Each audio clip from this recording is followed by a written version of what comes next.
Using patience and persistence and stubbornness. You've got to use it to make it work.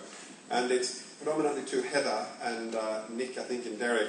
Are the information commissioners and the other overseeing bodies in your countries, are they doing their job and are they resourced, and have they made any headway? Because cultural change is the key. Thank you.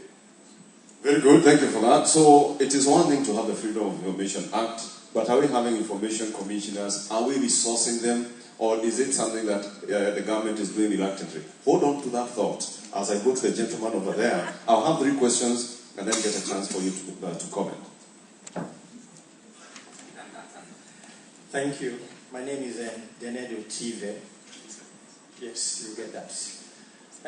No matter what we said about the access to information law, it's exciting that Nigeria has it. Because prior to having the law, we've been doing a series of surveys in Nigeria. We did some in Ghana, Liberia, Sierra Leone. There are actually provisions in existing laws to have access to information, which are not being used. It is not because they are not using them. It is the mindset of those in the civil service. Yeah, I remember going to CBN to ask for the use of FADAMA resource funds were given to Nigeria. I was on the 16th floor in the Corporate Affairs Department. One of the guys threatened to throw me down from that building because I was asking for information he believed was for the eyes and the ears of General Obasanjo alone. Because he believed that there was no law compelling him to give that information to any other person apart from the president. So now that we have it, I am sure by the time I go back to him again, he will not ask me, is there a law compelling me to give information to the public? Now we have it, even with the Constitution. And I want to thank everybody who worked with us to get that law. So that's a very good example of something that is happening there. And if you go to the 16th floor, you'll not be, actually, by the way, now there's a lift in that building. So, yeah. Mr. Chair, mine is not a question, but to just share what Femnet is doing around freedom of information. Okay. As Femnet, what we are doing is that we are linking freedom of information to women's rights. And we have a project within Femnet where we are promoting women to use freedom of information as they lobby for implementation of various international human rights instruments that protect women. So we are with you on that. We are bringing the women on board. Thank you. Yeah, excellent.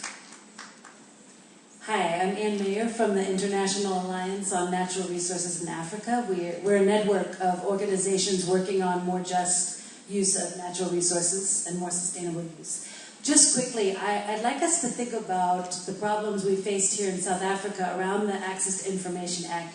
I think Derek and Nick both alluded to both mentioned these problems. And I think I'm wondering how much we've incorporated those problems and made modifications in the model law that we are working on for Africa and other Access to Information Acts. I'll give you a quick example. We've struggled with the natural resources sector to get access to social and labor plans that communities are supposed to be a part of, contracts and leases to community land that communities have never seen. This is in South Africa after the PAYA Act.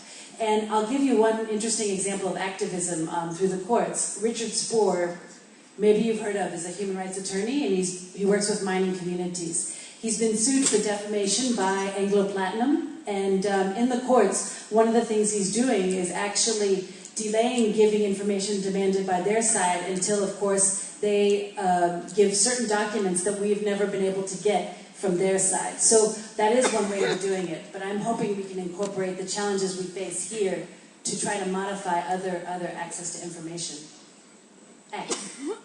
Brilliant. So far, I have some good news for you presenters. There's only one question so far. The rest are comments. Right, so let me go over there.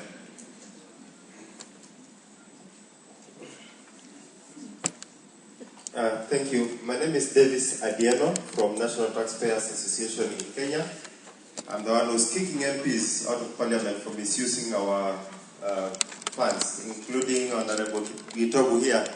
He's requested me to audit his constituency to see how CDF funds are being used. What we need to